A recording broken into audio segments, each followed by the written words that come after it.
Sa mahal ng bilihin ngayon, kapag ka nakatabi ang mga pagkain sa refrigerator, yung mga natira, tapos nasira o napanis kahit nasa ref, nakakapanghinayang, di ba?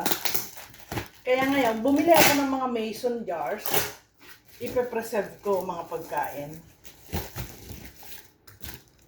Para silang sardinas, nasa ano lang, nasa bote. Ganun ang gagawin ko. So, ito yung itatry ko kung gaano kagaling itong mga mason jars na to. Na nakita ko sa daras.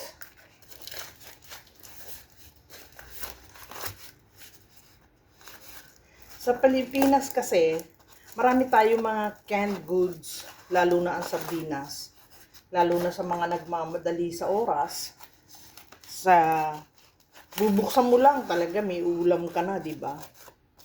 Ang sardinas naman, hindi porket nagsasardinas, mahirap, walang pambiling ulam. Actually, masarap ang sardinas, tapos, mabilis siya. Buksan mo lang, may ulam ka na, di ba?